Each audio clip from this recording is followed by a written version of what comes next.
There's nothing like snook hook sets at dawn or catching a tarpon in the moonlight. Find your next fishing trip made easy on fishingbooker.com and experience the magic of the Sunshine State or any other destination on your fishing bucket list. Book a blue water adventure in search of sailfish or go snapper fishing with the kids. With over 6,000 captains and trips to choose from, planning your next one just got a whole lot easier. Download the Fishing Booker app on the Google Play or App Store, or visit them online at fishingbooker.com to book your trip today.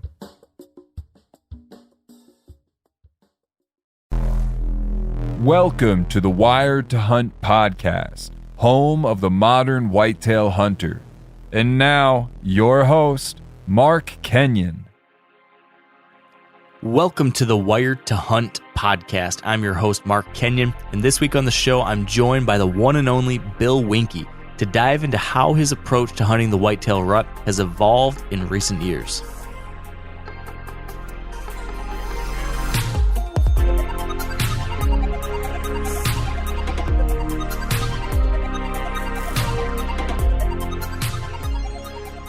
All right, welcome to the Wired to Hunt podcast, brought to you by First Light. Today, we've got a good one, ladies and gentlemen. We're talking the Whitetail Rut, and I'm joined by Bill Winke.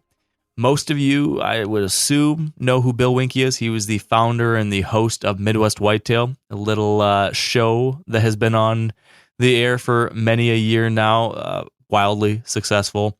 Bill has made a living hunting, talking about, writing about, filming big whitetail deer, and teaching folks how to hunt them.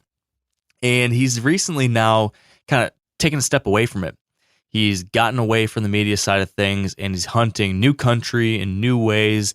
And all of that, I think, has led to him kind of having a refreshed new perspective on some certain things. And so what I wanted to do was dive in with Bill on his general approach to the whitetail rut, everything from how he believes the rut evolves over the course of the year, to his favorite stand sites, to how he thinks about wind and access and exit and different phases of the rut, how to kill deer right now in late October, all that kind of stuff. We break down a lot of the essentials that you need to know to hunt this upcoming time of the year.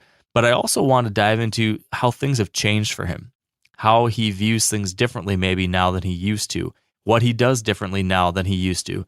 There's some really interesting stuff in here that I think might surprise you, and I think will represent a new view on hunting the rut compared to maybe some things you've heard from Bill in the past. So I'm excited for you to get to hear that, and I'm also excited just in general for what we've got ahead of us, because this is it, guys. This is what we've dreamed of for 11 months, or however long it's been since the last time you saw running action. It's here. When this podcast comes out, will be October 28th, which for most parts of the country is the kickoff. I mean, it's happening. I'm hoping you're spending a lot of time in the tree right now and in the weeks to come. I've had a crazy few weeks. I've got a crazy few weeks ahead of me. I guess, since I don't get to do as many of those long BS sessions with Dan like we used to back in the early years, I haven't got to update all of you on what's actually happening in my personal hunting life. Let me give you a little teaser, I suppose, on some of those things, because if you follow me on Instagram, you know what's going on.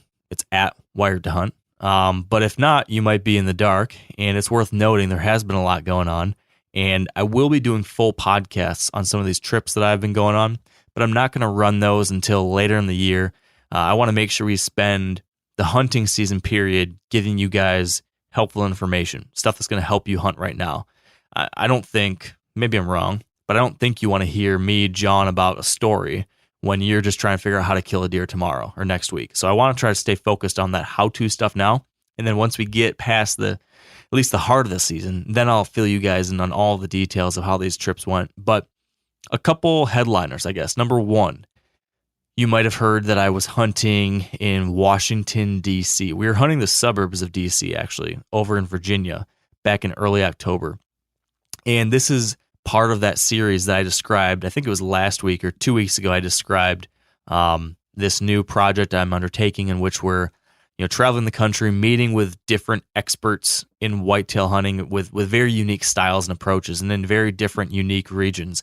And I'm going in there and I'm spending a day and a half with each of these people to learn about how they do what they do, following them around the woods, watching how they approach hunting, talking through their strategy, talking through the types of areas they look for, just basically trying to do a podcast, but in person, breaking down everything they do. And then I'm tasked with trying to hunt in this area using what I learned from them and trying to get a deer killed. So that first trip was DC. I was with Taylor Chamberlain, the urban bowman. He's specialized in killing these deer in the suburbs. And I will tell you that it was an incredibly challenging hunt. It was very tricky because I had to spend that day and a half with Taylor trying to learn about what he does. And then I had to actually go out and try to get permission myself. So I went and knocked on doors on dozens of homes. Not dozens, I think 13 homes is what I ended up knocking on. And these are like mega mansions outside of DC. So I had some very interesting interactions. I did get permission in a couple spots. And I will save most of what happened, but I will give you one teaser, which is amidst all of that, amidst that hunt and everything that followed, I had the cops called on me. I was not doing anything illegal. We were in the right, but just as an indication of how bizarre things are out there and how out of the norm hunting is and doing stuff out there, hunting in neighborhoods, I had to deal with the cops on that one. So that's trip number 1. Trip number 2, I went to Arkansas, hunting in the national forests, the mountains of Arkansas, big woods, public land deer. And I was visiting with my buddy Clay Newcomb. Clay Newcomb's the host of the Bear Grease podcast. He's part of the Meat Eater team. So we went out there, we packed in on his mule, got back there several miles into the national forest, and I set up camp, spent a morning with Clay, walking around, scouting, getting his whole approach that he has learned from his mentor, James Lawrence, who's a big woods mountain hunter that he kind of tutored underneath. And the interesting thing from that one, I'll give you the final outcome, which is pretty exciting, and I figure it's worth mentioning because it just happened recently, is that after a really tough hunt in tough circumstances with very few deer and not a lot of hope, I killed a buck. I got an Arkansas deer about 4 miles back into the national forest, got one down, nice little 8-pointer, and you can see pictures of him on the Wired Hunt Instagram as well. So those were the 2 big trips I've had so far this year, other than that Idaho public land hunt that I did do a podcast on. Much more to come on both of these, but as I mentioned, we'll wait till we get later into the year. I've also I had a couple hunts in Michigan, and then just now this week I get to hunt more in Michigan again, but I'll save what's happening there for a later time as well. So that's kind of the latest on me. I want to give you a quick update. Otherwise, today's show with Bill is a good one. I suppose I want to leave you with just a couple other thoughts because this is going to be the last podcast you hear from me until November.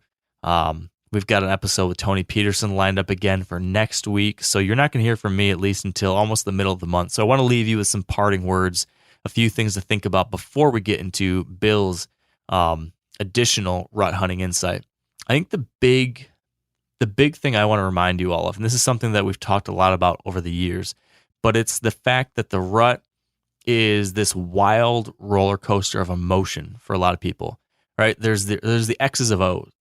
There's the X's and O's for hunting the rut, which is what we're going to talk about with Bill, which is knowing how to find the right places to set up your tree stand or your saddle, which is knowing the right times to hunt, which is knowing, how to get in and out without spooking deer, how to play the wind, all that kind of stuff, how to use trail cameras to pattern deer, so on and so forth. That's obviously a part of this. But then there's this whole other part, which is, can you keep your head in the game? Can you stick it out for 13 hours or 12 hours on stand all day and stay positive and stay focused? Can you get up at 3:30 or 4 a.m. every day and still have the energy to roll out of bed and go do the thing? Can you hunt for 7 days straight, finally get a shot at a buck and then miss him, and then somehow wrestle up the energy and the tenacity to go back out there tomorrow and try again? Can you get out there, travel 13 hours to Ohio or Kansas for this big trip you've dreamed about for 3 years, and you get out there and you find out that the neighbor's 7 dogs have been running all over the property every day you're out there, and keep on going through that. Like, there's so many different challenges. There's so many different things that can go wrong.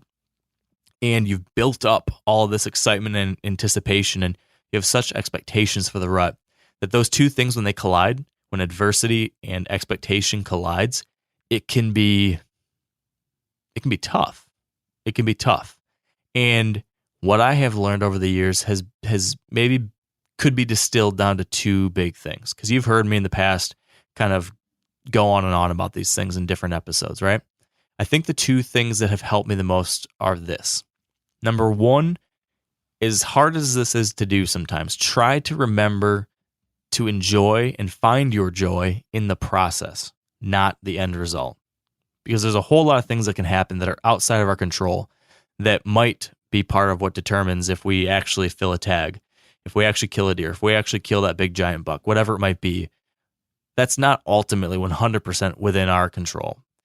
So if all of your fun and joy for your trip or for your hunting season is wrapped up in that one thing, you're really setting yourself up for a lot of failure and misery. And, hunting should not be that. This thing is supposed to be fun. We do this because we love it. We do it because we're passionate about it. We do it because this is something that is supposed to be a net positive in our lives.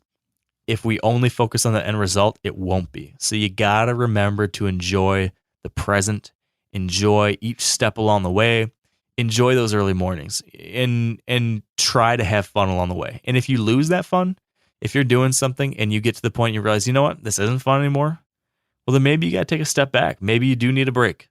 Maybe you need to rethink what you're doing or how you're doing it.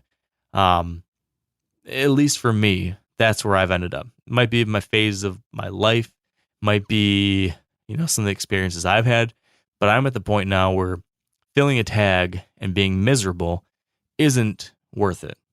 This thing is supposed to be fun. Enjoy yourselves out there and do whatever you need to do to make sure it is still a good time. Now, that all said, if you are goal-oriented and you really do want to kill that mature buck or whatever your personal goal is, you do need to be dedicated to it. You do need to know that this is going to be hard. And that's what the second part of my advice comes down to, which is dedicating yourself to execution, right? There's so much that we know to do. You've heard me talk on this podcast. You've heard Tony talk on the Foundations podcast. You've heard every week on Rut Fresh Radio when we talk about, well, you should do this idea. You should try this thing. You should sit in these kinds of spots. You should look for scrapes at this time of year and funnels at this time of year and doe bedding areas at this time of year. And you should take the long way around and not spook deer out of the fields, so on and so on and so on. Most anyone listening to this podcast knows the things to do, but there's a much smaller portion of this audience who will actually do the thing, because so many of these things aren't easy. They aren't convenient. They're not simple. They require work. They require determination. And my experience has been there's got to be this balancing act between making sure you stay having fun, but then also kind of steel yourself for those tough times. Harden yourself to the fact that there will be adversity. There will be toughness. There will be some hard things you have to do if you want to achieve your goals, and be willing to look that hardship right in the hairy eyeball and take it on. Because in the long run, that kind of thing is fun in its own way.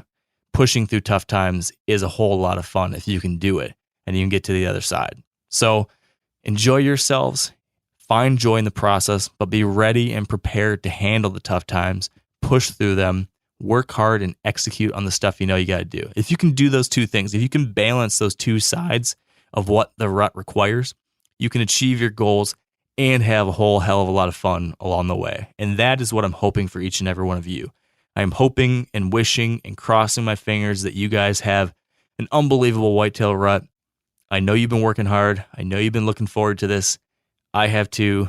I am going to be spending the next few days here trying to fill a tag in Michigan. Then I'm off to Iowa. Then I'm off to Nebraska.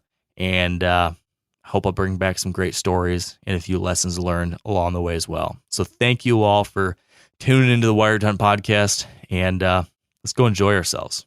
And before that, though, let's learn from Bill Winke as he describes his evolving approach to hunting the whitetail rut. Enjoy. All right, here with me now is Bill Winke. Bill, thank you so much for making the time to jump back on the show with me. Yeah, my pleasure. Hopefully the audio comes off all right. I'm driving my truck heading up to my hunting spot, so there might be a little background sound. That's going to be the wheels on the highway. That is 100% okay. That's actually the best possible scenario, knowing that you're fully locked in and ready to go hunting. That's going to make this conversation better than most, I think. So you're feeling, you got to be feeling pretty good. It's October 25th, I think, when we're recording this. It's just about the best time of the year. Wouldn't you agree? Yeah, I think so. And we've just had this pretty strong front go through. We had thunderstorms, a bunch of rain, high wind. Today, right now, I'm in central Iowa heading north. It's 42 degrees. So, high, let's say in the 40s. I'm going to be probably in a blind this afternoon, but this is really the official kickoff, I think. I always figure October 25th is kind of when it all starts. And you can get the odd buck on a daylight pattern before that, but from here on out, you should expect it to be, solid action pretty much whenever the temperatures are cool enough, catch the right doe in the right place, and you're going to have a lot of buck activity. So, yeah, it's time to start. Yeah. I haven't done any deer hunting yet. Spent some time up in British Columbia. Then since I got back, I've been moving blinds around, kind of taking care of a few things around the house, and helping some farmers and stuff like that. But, it's just basically, I don't like to get started too soon just because I'm afraid that I'll educate the deer before they're actually moving well during the day. Mm-hmm. So, unless I've got one on a daylight pattern, I just wait until about this time. Yeah. Can you give us a little context for your hunting situation these days? Because for folks that are used to hearing from you over the last, 10, 15 years, you've traditionally been spending a lot of time on your home farm in southern Iowa. You've got a whole new kind of world around you now. Can you give us the details on that, what your situation is now? Yeah.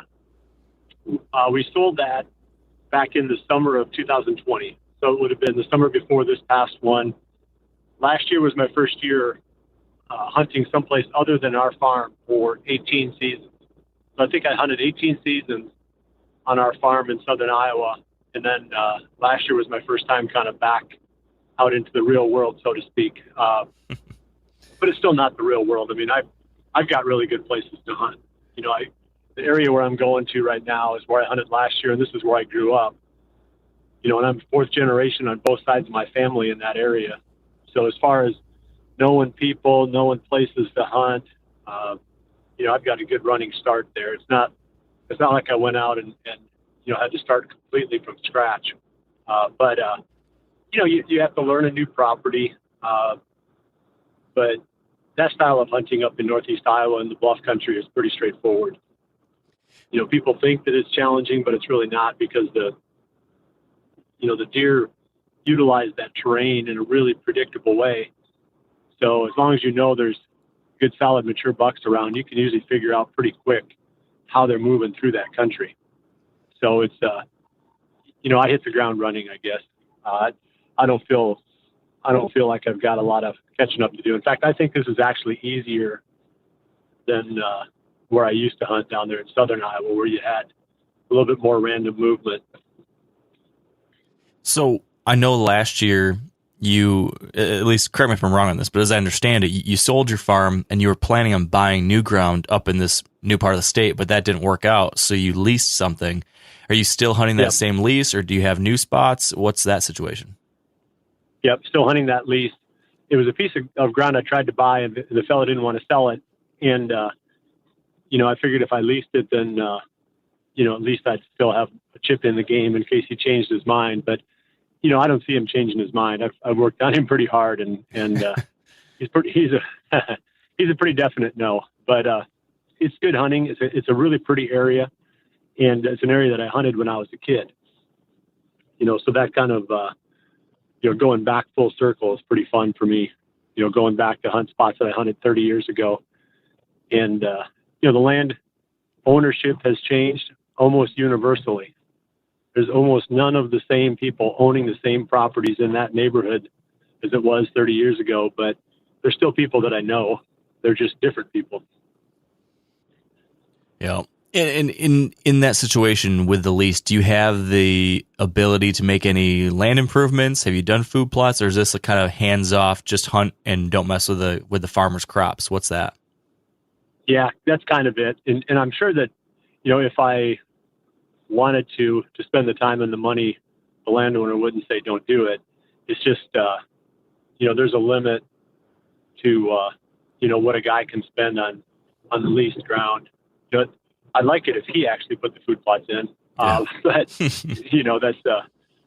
that's neither here nor there. But there's still enough crop in there, and left over from the combining, and that food is not really the issue.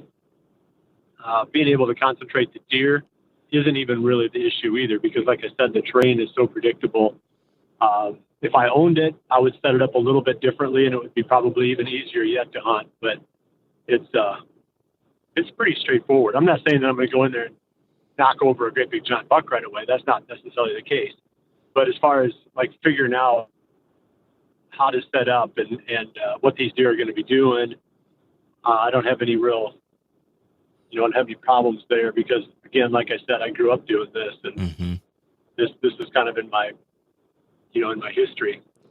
Yeah, I want to dive into how you do that, like why this seems so relatively straightforward and what your approach is going to be in that habitat. But real quick, I want to circle back to something you brought up at the beginning, which is the fact that October 25th is kind of your kickoff, and you're viewing from here on out as, the rise of the rut and all that activity is going to, begin here and continue on through November. I've heard you talk a lot about kind of the way you view the process of the rut and the timing of when different things happen, and how you evolve your approach throughout that, 3 to 4 week period, whatever it might be.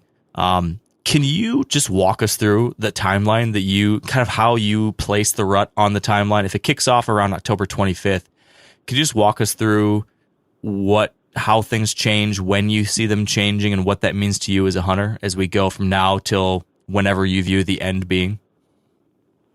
Yeah. So I think that the rut, in my opinion, is roughly October 25th through roughly November 25th, 26th, 27th, somewhere in there. So it's about a month. And the very best hunting of the whole season can be this last week of October if it's cold. If we get a cold front come through, and like I said, we've got, pretty decent conditions right now. I wish it was just a little bit brisker, but it's still pretty good for October. That's sort of the best case scenario, because you're always trying to catch that buck when the first doe in his range, or even closer to his core, when she comes into estrus. Because there's going to be sort of a reckless abandon that takes place at that time. And then after the first doe or two, then they sort of settle into the business of the rut. And then it becomes a lot tougher. You don't get nearly as much daylight movement as you really sink into the middle of the rut. Everybody thinks that the middle of the rut is when the action is at, but I really feel like the action is at the front end. Before those bucks get a whole lot of breeding under their belt, they're a little bit perkier, a little bit more active. They're covering ground. They might be aggressively, trying to find that next doe. So I feel like right now you want to hunt as close to the areas where you've been getting pictures of a buck, coming into this time frame as you can, because he's not going to be traveling a lot. Like I said, it's kind of the best case scenario. The rut has got him fired up, but he's not really leaving his core. You're going to find him where you expect to find him. I like this time. I feel like I killed a nice buck last year on the 29th of October, and the year before that, 2019, I killed a really nice one on the 23rd of October. I was a little bit earlier in my start that year. Like I said, I've got a definite favoritism toward this last week of October. Then the first maybe 10 to 12 days of November you're hunting the does, because they're still using their more traditional areas. They're feeding still, for the most part, in the places where they've been feeding all fall, and they're bedding in the places where they've been bedding all fall. And then you hit a certain point in the rut where everything kind of falls apart. And that's sometime after the 12th, 13th. I call it the lull in the rut. It's just a time when it seems like most of the does, not most of the does, but the highest number of does are in estrus. So the bucks have really settled into the business of breeding. It's not this fever pace like you've got early in the rut. They're just taking care of business. And they do most of that at night. They're not active really pursuing does during the day. They're not covering a lot of ground. They don't have to, because so many of them are in estrus. And the does themselves have been badgered enough that they're not really using their normal areas anymore. So it gets a lot tougher, I feel like, during that part of the rut. And sometimes I'll take a few days off there and just get away from it, but that's the hardest part, I feel like, to hunt. And all you're doing, I think, during that part of the rut is just being out there and hoping that a hot doe comes by. Because if you get a hot doe to come through, she'll usually have a buck or two behind her. It's not like the early in the rut when there might be 5 or 6 bucks chasing after her, but you should have something trailing behind her and trying to catch up. So you're typically hunting a little bit further away from the open areas, back in the heavier cover. Those does are trying to get away from being badgered by every single buck out there. That time frame, I feel like takes us up until about the 20th, roughly 22nd of November, and in a lot of states, you're past the bow season. So you're not really hunting natural movement patterns anymore. You're hunting, more of the forced movement that comes with the firearm season. But in the states that I've been hunting mostly, like Iowa, Kansas, you're still during the bow season, which is my preference, of course. I'd like to be able to hunt the rut the whole month of November with my bow. So if you're in one of those places that you'll see after about the 22nd of November, is you'll see the does and going back to food, but you'll see that little burst of extra movement then by the older age class bucks trying to pick off that last, hot doe that's on the tail end of the bell curve.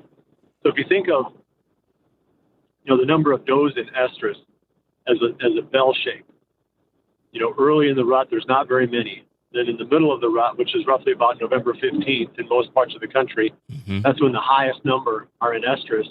And then the bell starts sweeping back downward. Then you get to, the lower end of that, and that's somewhere around the 25th, 26th, 27th of November, where you come to the end of the bell. So when you have less does, the bucks haven't quite completely lost interest in the rut yet. At least the older ones haven't.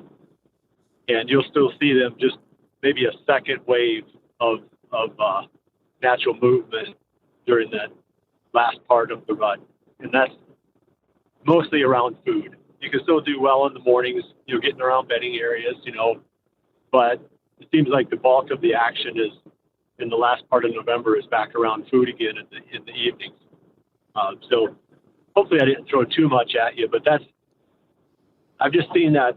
I guess I've hunted every day of the rut for 30 some years. Like the whole month of November, the last week of October, what is that, 5 weeks for 30 years in some pretty good areas. And that's just what I've seen, the accumulation of all those experiences. And you'd have a hard time convincing me that that's not the way it goes down. Yeah, no, it's super helpful.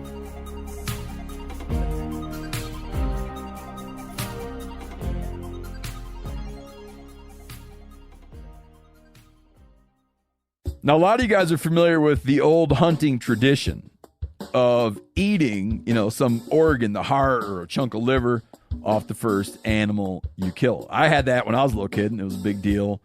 Organ meats were always prized by frontier people who knew the importance of getting a lot of different minerals and nutrients. And as often is the case, those guys were onto something.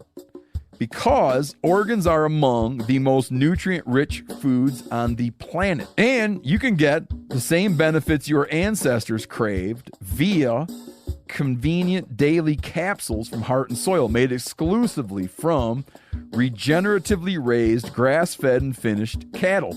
Heart and Soil's unique freeze-drying process means all those important nutrients are trapped in, ensuring you experience every one of the benefits of nature's superfood in a clean, convenient, taste-free capsule. Find out more at heartandsoil.co. And make sure to use code MeatEater for 10% off your purchase. That's heartandsoil.co. Use the code MeatEater. There's nothing like snook hook sets at dawn or catching a tarpon in the moonlight. Find your next fishing trip made easy on fishingbooker.com and experience the magic of the Sunshine State or any other destination on your fishing bucket list. Book a blue water adventure in search of sailfish or go snapper fishing with the kids. With over 6,000 captains and trips to choose from, planning your next one just got a whole lot easier. Download the Fishing Booker app on the Google Play or App Store, or visit them online at fishingbooker.com to book your trip today.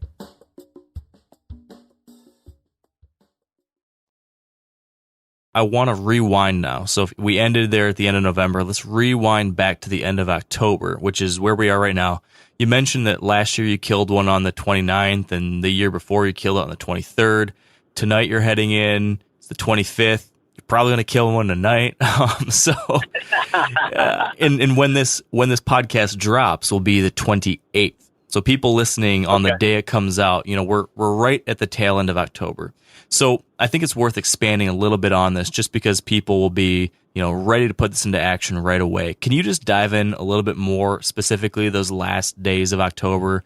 Maybe there's an anecdote from last year's hunt or the year before that would illustrate it. Maybe not, but just a few more of those next level things to be thinking about. I know you mentioned that these bucks are still, patternable. They're still in their home range, but they're feeling a little more frisky. What are those next level things that you've been able to do to actually take advantage of those behavioral things that can help you this time of year, but some people aren't able to do? I think there's not a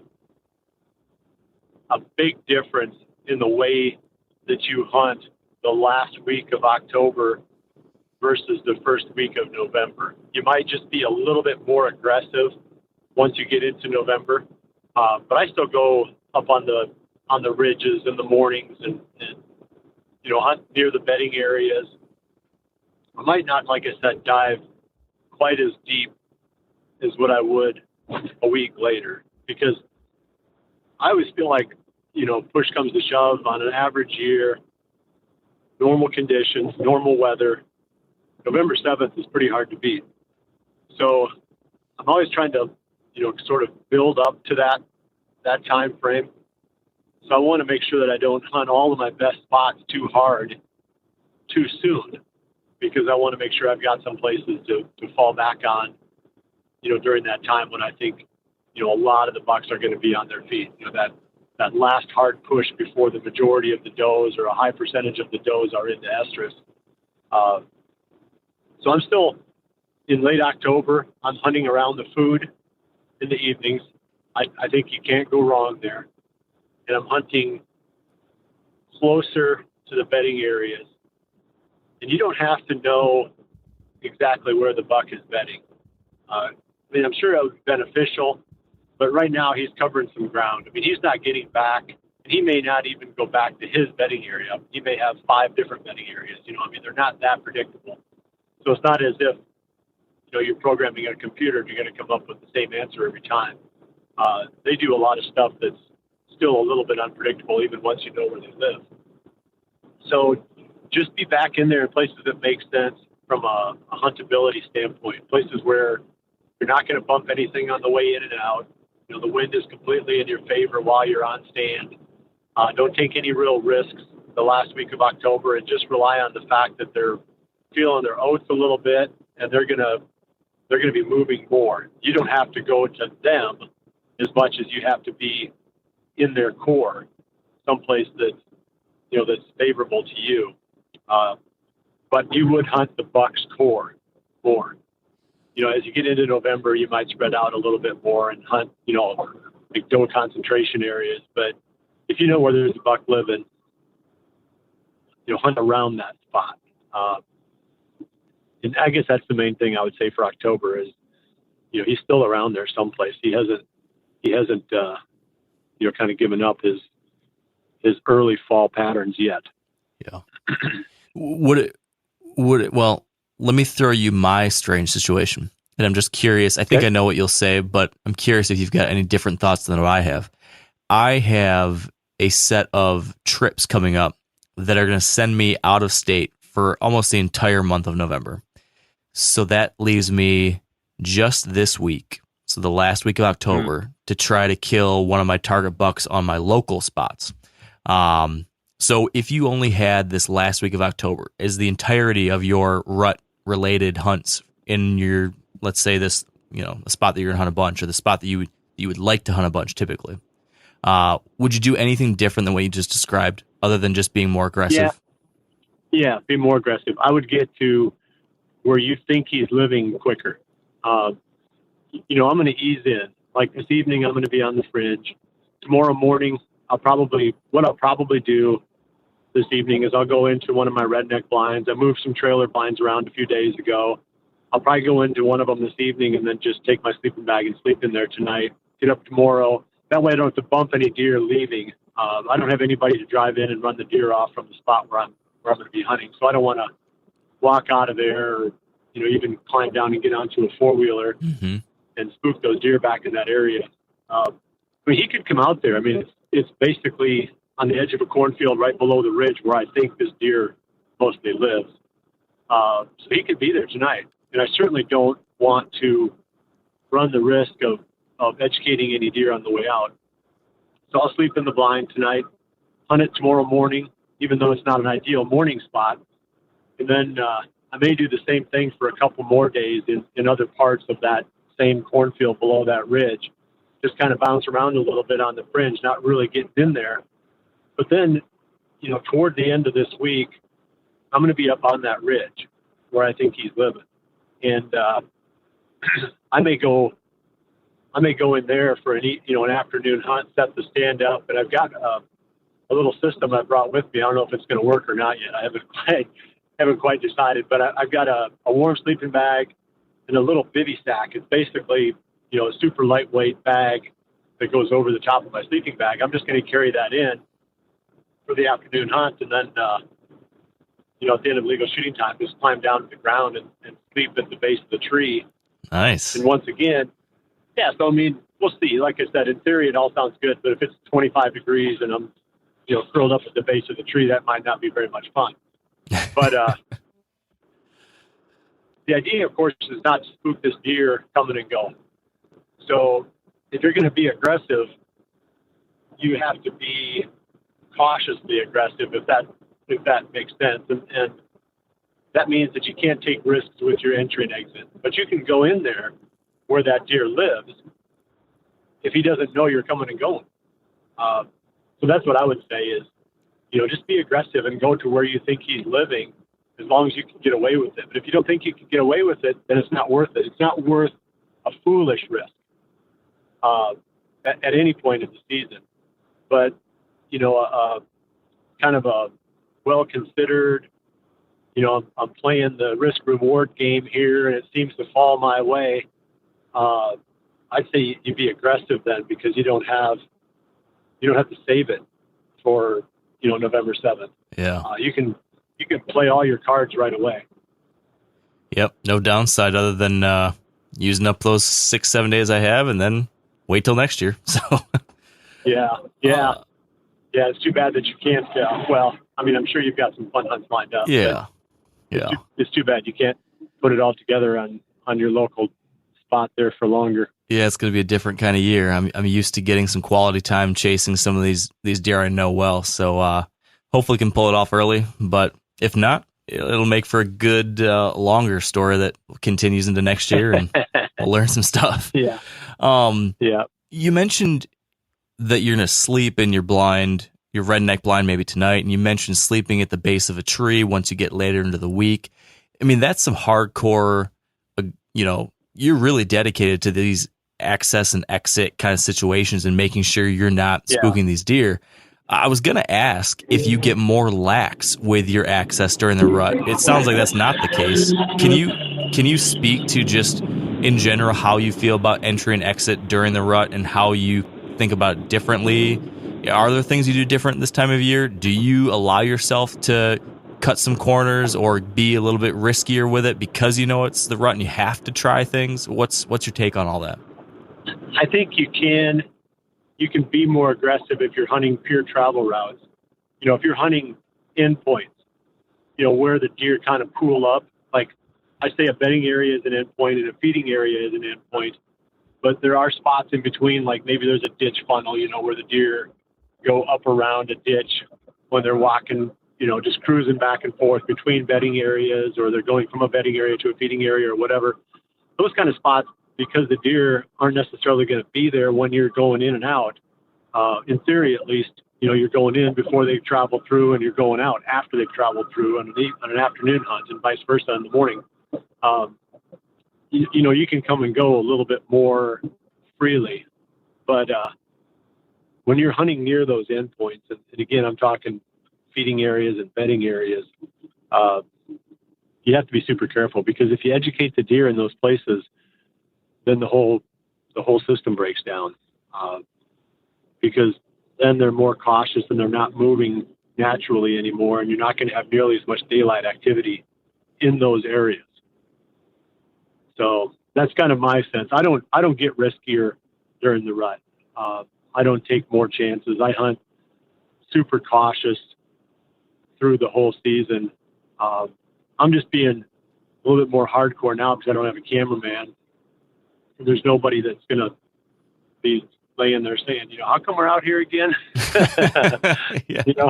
What were you thinking when you said we were going to sleep at the base of this tree? Uh-huh. Remind me of that again. Yeah. So you can be a little bit more hardcore when it's just you. But I don't think I'd subject a cameraman to what I'm going to go through. The other thing is, we never really did this kind of stuff because we had to produce those daily episodes all the time, and there was really no way to do that and hunt like this. Yeah. So we also had people around that could come and blow the field, and there were ways to get out of a feeding area in the evening. It's harder to get out of a bedding area, than it is to get out of a feeding area, because Mm-hmm. You can't just drive in there with a four-wheeler and run the deer off like you can in a feeding area. Yeah. Man, this is just a quick aside, but people watching from the outside, I'm sure, watched you hunting your home farm for years and years and producing Midwest whitetail and killing all these big deer and all that kind of stuff. And now they might look at you and say, oh, he's just hunting a farm. He can't do anything special to it. He doesn't even own it. He has to get in here hard and sleep on the ground, and he doesn't have a show, and there aren't people documenting everything. And they might think that, oh man, Bill must be missing what he used to have. But I'm curious, listening to you, I'm thinking maybe, is this unbelievably liberating? Is this incredible to get to go back to this? Or what is your thought on this new phase of your hunting life you find yourself in? Yeah, and I haven't been too secretive about, I liked helping people get better at deer hunting. I liked producing Midwest whitetail. It was a good business. I got to do it on my own terms, on my own land. I didn't have to travel. I could watch my kids grow up. I could be around. So I got the best of really a lot of worlds there. Now, if I don't feel like going hunting sometime, I just won't. I'll go see mom and dad, or I'll go watch the high school football game or whatever, or maybe I'll go sit on a piece of public land just because it's a beautiful view of the Mississippi River or something like that, where, back in the day, everything there was an agenda attached to every hunt. We had to get viewership, we had to maintain, our storylines, we had to, react to the audience, we had to, produce something, we had to create value. And I don't have to create any value now. All you have to do is just go deer hunting. Yeah. So from that standpoint, it's a lot more liberating. I mean, I miss owning land. I mean, there's a lot of headaches that go with that too, as you know. It's not just this perfect world where you wake up and you go, oh, this is awesome, I've got a farm. Mm-hmm. There's cows getting out, and there's all kinds of stuff you got to deal with that, if you're just leasing it or hunting on permission or hunting public land or something like that, you don't have all those issues. But what you do have when you own it is the ability to set it up so that it's very productive.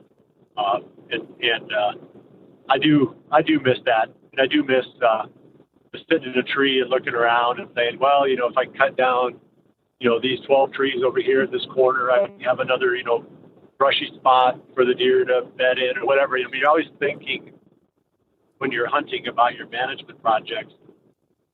But I don't do that now because I'm not on land that I have any control of. Yeah. So overall, I'd say it's way more relaxing now than it's been for quite a while. Yeah. Yeah, I imagine. That's great. So back to how to kill deer. Now that we know how to kill deer and have a little more fun.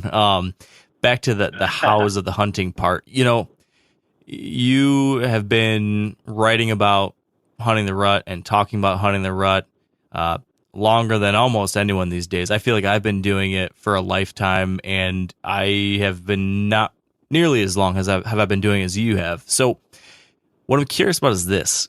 There's these two major pillars of rut hunting strategy, I guess you could say, right? It's kind of like scripture. It's recited over and over every year. Every single article about the rut is going to include this. It's the basics that everybody knows. It's hunt the does and it's hunt pinch points or funnels, right? I mean, those two things are kind of tried and true, concrete. This is the two foundational principles of hunting the rut. I'm curious. What are we missing, or what has been oversimplified, or what are we getting wrong? If you were to review conventional wisdom and all the things you've said over the years and other people have said in this line of business, now that you've seen it all, you've read it all, you've wrote it all, is there anything that we're missing on those two fronts? What would you add? Yeah, I think that every situation is different, and we try to stereotype because we want to help people. We have to generalize certain things. We have to say, this is the trend, or this is how, kind of things usually go. But every situation is a little bit different. And the art of hunting, I think, is playing that risk versus reward game, where risk is how much impact that you're making, what your chances are of educating the deer that you're hunting. And then the reward is, what are the likelihood of one of the bucks I would like to shoot walking through during daylight. So I think that's the part that, maybe, like I said, every situation is unique. If you're hunting public land, it's a way different setup. If you're hunting on permission and there's 2 or 3 other guys there, or if you're hunting, 100 acres versus 500 acres, that formula changes, every single place that you go. And there's a perfect way to hunt. It may not be perfect from the standpoint of, you're going to kill, but there is a best way to hunt in each one of those situations. So, I think maybe we overlook the art of deer hunting a little bit. But no, you can't go wrong hunting does. I mean, that's the underlying principle of the rut. I think, the pinch points, that can work really well too, but, it's still in the context of hunting does and hunting around does.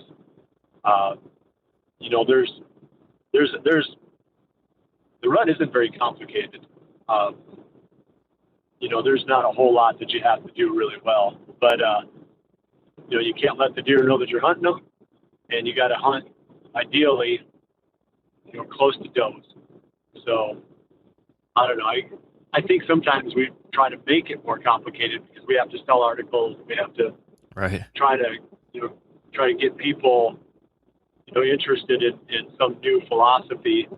There's been a whole lot of discussion of buck bedding areas and all this stuff. And I'm like, well, maybe, I guess, I don't know.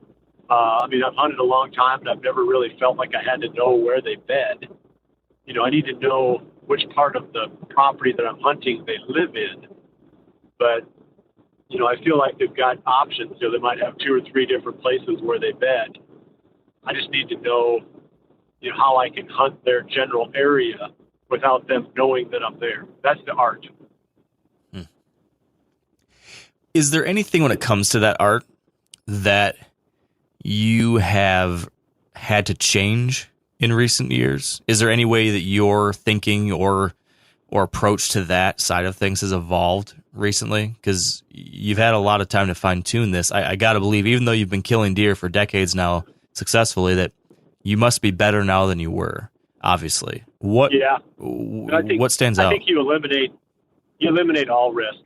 Let's say you've got 50 tree stands out. Let's just say for the sake of argument. And there's only 6 of them that are no-brainers that set up really well. Those are the only 6 I hunt now. I've got 44 tree stands sitting there that I don't hunt anymore. That's what's changed. I don't take any risk with educating deer.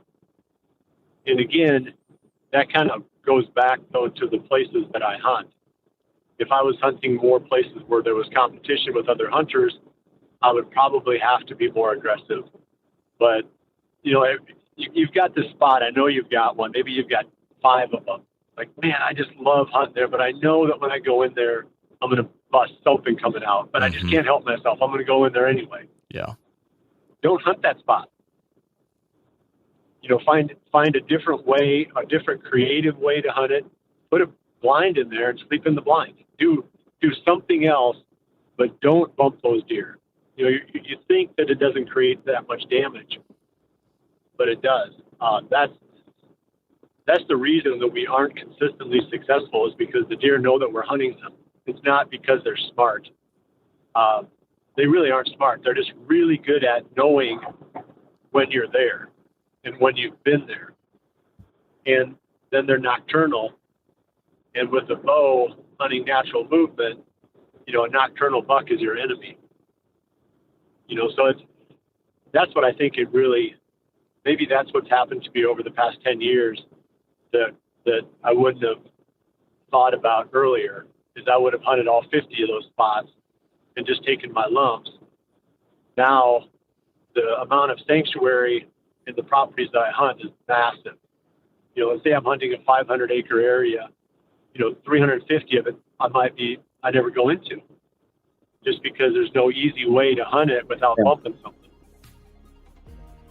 So what do you... It's more extreme.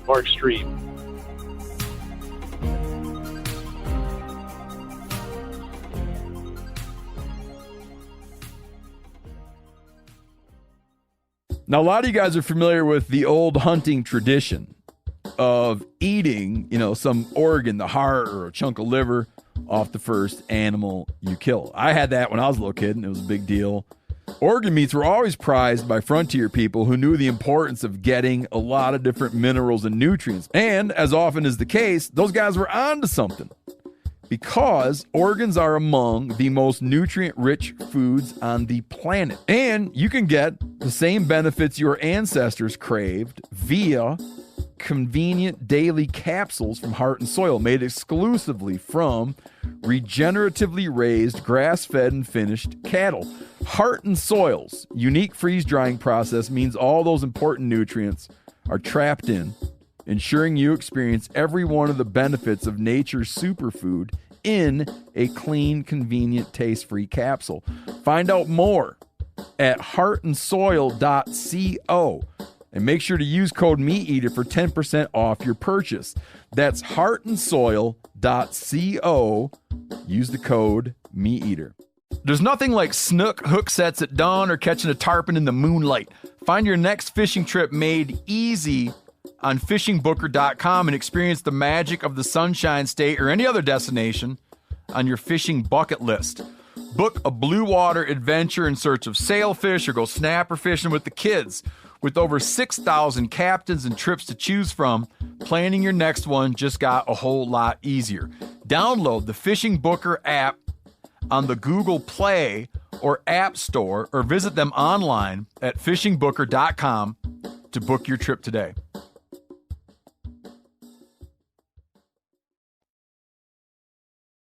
I'm curious, what do you do when one of your bulletproof sets ends up not being bulletproof, though? So you go to one of these places that you've got figured out, and then maybe your target buck surprises you and goes downwind and wins you, or a family group of does does something like that and blows for half an hour at last light.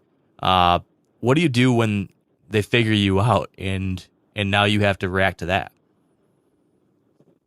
Well, it was probably never bulletproof to begin with then. There's not very many really, really perfect stand locations. You might find a dozen of them in your lifetime, maybe more. If you own land, you can create them. You know, I know how to create some of those kind of spots. Basically, you have to have a safe wind. You have to have a direction where the wind can blow, where you know the deer aren't going to get downwind of you. That's what makes them bulletproof. And then you use that for your entry and exit, because for whatever reason, maybe it's a lake, maybe it's a river, whatever it is, there's something that prevents them from getting downwind. Well, that's your entry and exit route. Whatever that thing is, that terrain feature, that's how you're getting in and out. That's how you get a bulletproof stand. The other thing that I've done a lot more of here recently, I get criticized for hunting these redneck blinds all the time because people would rather see me in a tree. Well, now they can't see me doing anything, so nobody criticizes me anymore. But if you close up the doors and windows on those things, the deer don't smell you. And you got to have some of the more recent blinds. Some of the stuff that they made, 6-8 years ago didn't have as many hinges, and the gaskets weren't quite as good, and they weren't airtight. These current batch of blinds are almost airtight. I mean, towards the end of filming for Midwest Whitetail, that was what we were doing, and we were never getting busted. We'd have 2 people in those things, and I would sit in there until the very last second with the windows closed, and then just squeak open a window real quick and then take my shot out. And that would be, that's as close to bulletproof as you can get in especially getting around small feeding areas. It's hard to hunt a ridgetop, with a bunch of cover out of the blind. But if you're in a feeding area or a small opening, natural opening or whatever, in a spot where the wind is really tough to play, just stay in the blind with the windows closed and open it right at the last second to get your shot, and you're not going to spook any deer. But that's the other extreme, is finding ways to completely eliminate the chance of getting winded. Mm-hmm.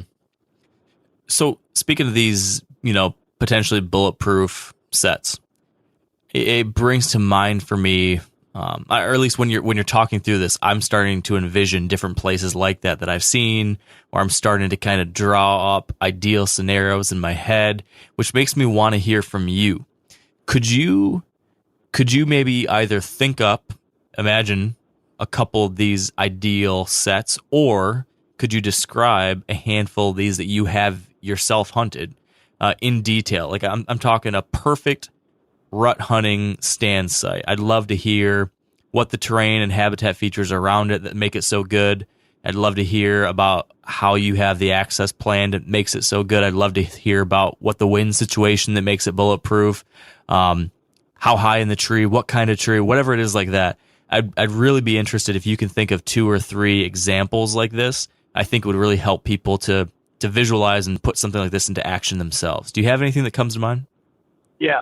Oh, yeah, bunches of them. So I can give you a terrain-related one. I used to hunt a spot when I was a kid. I haven't hunted there since, but it was on the upper edge of a rock quarry.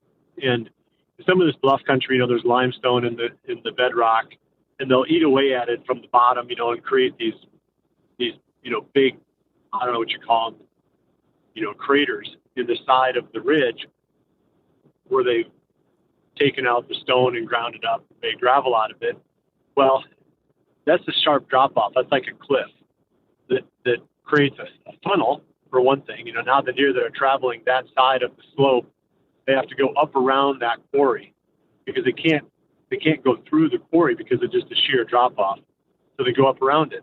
Well, that creates a funnel at the top of the quarry edge. And then if you hunt it with the wind coming, let's say, from the ridge towards the quarry, so it's blowing across the top of the ridge, taking your scent out over that quarry, and you've got your tree stand set maybe 20 yards or 15 yards from the quarry edge, there's no way you're ever going to get scented. So now the trick is, how do you get in and out of there, you know, without bumping any deer? Well, they're not going that side hill because the quarry's there. So you park at the quarry, and then you walk up along the edge, you know, like the cliff edge, you know, from the bottom of the valley up, you work your way up around the cliff edge and get in your tree. Well, they're never going to smell where you walked. That's a no-brainer. I hunted a spot like that quite a bit when I was a kid. I hunted a spot in Kansas that was another no-brainer. There was all of the cover was on one side of this creek, and the creek was fairly deep. You had to have waders in order to cross this creek. And on the one side of the creek where I parked was all winter wheat. And on the other side of the creek was this like maybe 15, 20 acre area of habitat. It was just a spot that didn't get farmed. It was too rough or something. I can't remember why. But I would just park, you know, back on the opposite side, away from the, you know, backside of the winter wheat, away from the creek, walk across the winter wheat field. Usually I try to follow a tree line or something, a fence line, something where I'm not just walking right across the middle of the field. Get into the creek, walk the creek up to the base of your tree stand, climb up the creek bank and get into your tree. So you hunt that with the wind blowing from the habitat on the other side of the creek, across the creek out into the winter wheat. And granted, you could get the odd deer that would come into that winter wheat on the other side of the creek, but there's no habitat on that side. And it's really hard to cross that creek. You know, it's about waist deep or so, and the deer don't really mess with it because they got plenty of food on the side that, you know, has the habitat. That was a no-brainer. Anything that has to do with rivers or lakes, you can always find a spot where the deer can't get downwind of you. And, you know, whether you need a little boat or sometimes you can get by with waders, but you access it from that direction. There's not going to be any deer there because the terrain features, they prevent the deer from going there to begin with. Another one that you'll run into quite a bit is in pasture country. You'll get areas where the cattle have access to a field and they've eaten it right down to the ground, basically. But on the edge of that, there's a woodlot, and the cows are fenced out of the woodlot, or maybe it's on the neighboring property, whatever. Well, the deer don't really go across that open pasture. There's really nothing there for them. You know, you might get the odd one that goes across if there's something, you know, that's on the other side of it that they're trying to get to, like a standing cornfield or another woodlot or something like that. But normally, they don't travel across these wide open pastures. They stick to the fence lines and they stick to the cover. Well, now you've got a spot where the deer aren't going to be downwind of you. You know, you can use maybe a little low spot in the pasture or whatever, you know, anything you can do to hide. You slip in there, step in a little ways into that woodlot, you know, 20 yards or so in, set your tree stand up with the wind blowing out into the pasture. You know, your odds of you know, messing that up are pretty low. It's even better yet if it's a travel area, you know, where the deer are going from, you know, point A to point B and passing through that spot. I mean, if you start thinking about it, you'll come up with tons of spots like that. Another one that works really well too, really quick, is, you know, if you get high enough on a ridge, similar to like I said, talking about the edge of that quarry, but if the land drops away from you fairly quickly on the downwind side, the deer passing on that side of you are going to be below your scent stream. And you want to be up close to the top, though, because otherwise you get swirling, you know, where the wind comes over the top of the ridge, and then it starts to swirl, dropping into that valley. So if you're above that swirl point, your scent is going to stay above the deer in the entire valley on the downwind side of you. That's kind of how I set up in bedding areas.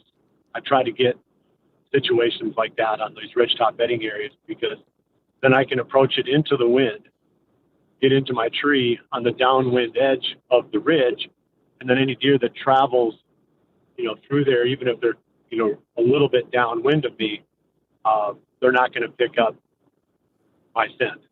So those are just a few, but you study an area long enough and you'll figure out, how to turn spots that were a little bit tougher to hunt into no-brainers by just tweaking them a little bit.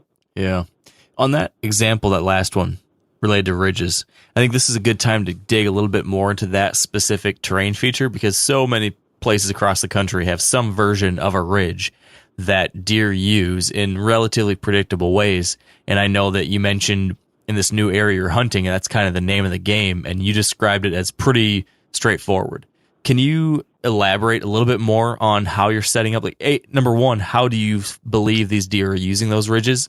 And then B, maybe a little more detail on how you're choosing where in the ridge you want to set up. I understand that you're getting up there down on the downwind side, blowing your wind into the valley, but more detail on that would be helpful. Well, I'll start with that first.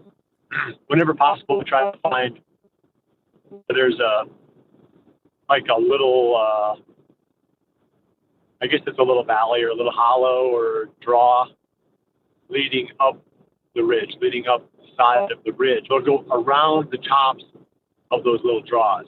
So if you have an erosion ditch, let's say, for example, that comes down off a ridge, that's a prime example of a terrain feature that they're going to go around. But it can be more subtle than that. It can be just a 5 foot, 6 foot deep dip, where the terrain kind of, it's kind of hard to showing you on a topo map, but you can probably envision it. It's not, most ridges aren't just perfect. They've got clay them, going on either side.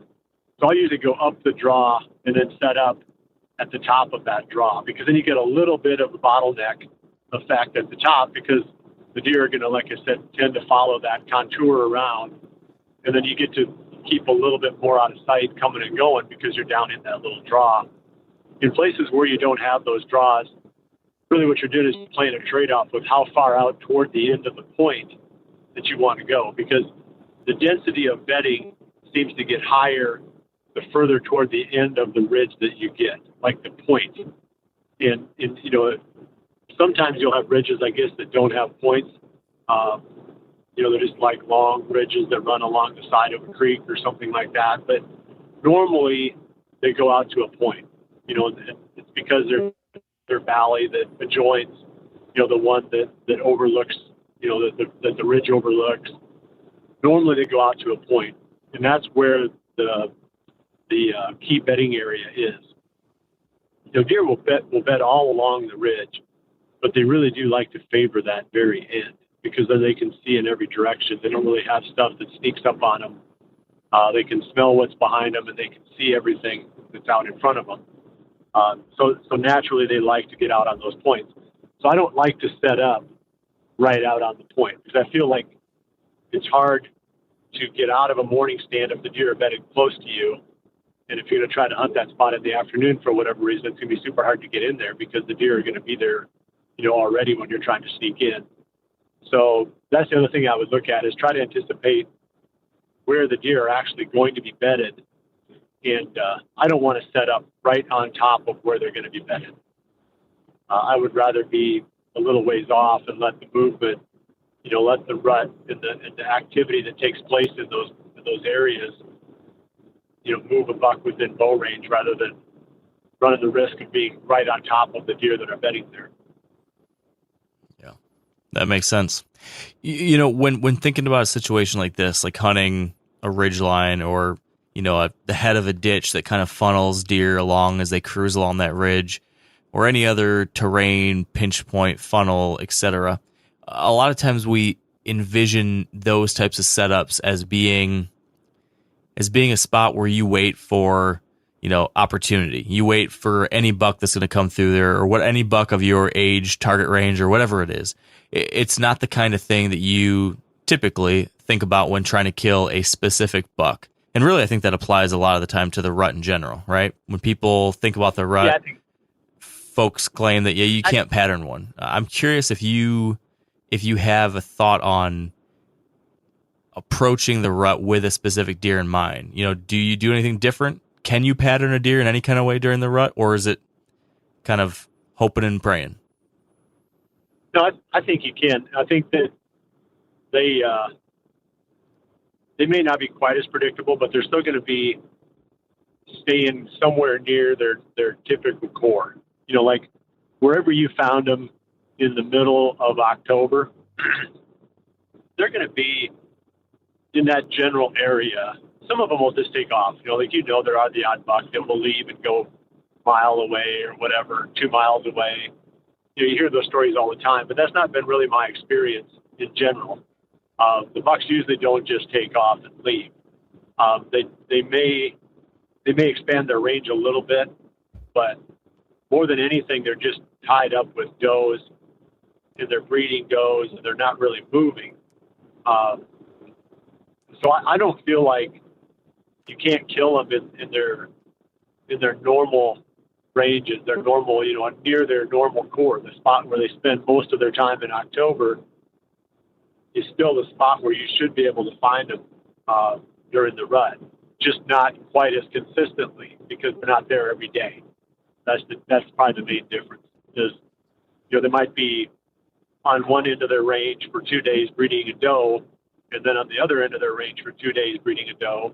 Whereas in October, they might have been in their core or near their core every single day. Yep. But you can still kill them, on purpose during the rut. You don't have to abandon the hope of trying to kill a specific buck. Yeah. I've seen the same thing in a lot of places too, and I know that some studies have even shown when radio collaring or GPS collaring these bucks that they do have those core key places that they keep returning to, like those doe bedding areas or a doe feeding area, and they cycle through often. So I do think that's one of those things that's gotten overblown, is that people think these deer throw all caution and reason to the wind and they just run around willy-nilly, but they still have a goal in mind. Of course, when they get on a doe, then it does become kind of wild, but when they're seeking a doe, trying to find those does, there's a handful of places where they usually will be in any given spot, and those bucks know it. So we'd be wise to do the same thing, right? Yeah, I think so. It's just unfortunate that the rut only has a few really good days. Like you're saying, people think it's willy-nilly, wide open from beginning to the end, but it's not, because they just don't move really, really well very often. And I think a hot doe is one of the triggers. And sometimes it has to do with the weather, and sometimes it's just stuff I don't know why. But you'll have days during the rut where you'll see, 10 bucks, and you think, oh man, things are busting loose. This is going to be awesome. Then the next day you don't see any, mm-hmm. and you're hunting, basically the same areas. So it's not like it's an end-to-end action-packed time. You still have to be there, as often as you can. Put your time in so that you're there during those 5 or 6 days when it's really good. And they're not 5 or 6 contiguous days either. They're just 5 or 6 days. And sometimes you can predict them and sometimes you can't. It's an interesting game. I've learned that the hard way too, that it's not good all the time. Yeah. So I'm curious about the upcoming conditions. Speaking of days that are better than some, across at least a lot of like the upper Great Lakes, the Midwest, central parts of the country, we've got a lot of rain pushing through and, a lot of wind as these fronts are moving across the country. As far as that, rainy days or just after big rainy days and then windy days with the fronts pushing through, what's your take on how deer activity or buck activity in this time of year is impacted by that? I don't think they move very well when it's raining hard. A light rain doesn't seem to impact them that much. And people think that they don't like to move when it's windy, but that's not been my experience either. I feel like windy days can be really, really good. Some of my very best hunts have been on pretty windy days. So don't let the wind throw you. In fact, I've had a lot better success on windy days than I have on still days. I don't know if the deer, they just kind of get a little bit edgier on those still days. Right. I think it's because they can hear everything, and so they just stand there listening.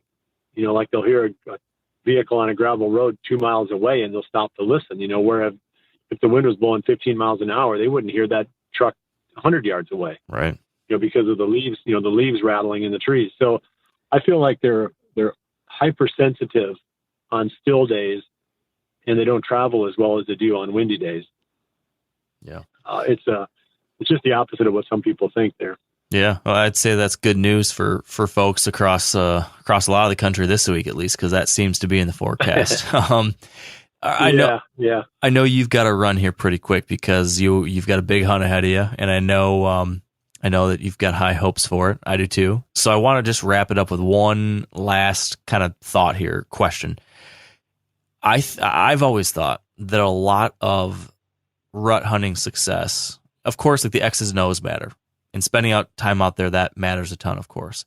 But there's this other side of the rut that is happening between our ears. There's this whole mental side of, you know, hunting this high pressure. Like we build up the rut so much all year, right? We're eat, sleeping, and breathing just to get to this period. This is the Super Bowl of our season. And then it gets here, and it's the million different things that are possible during the rut.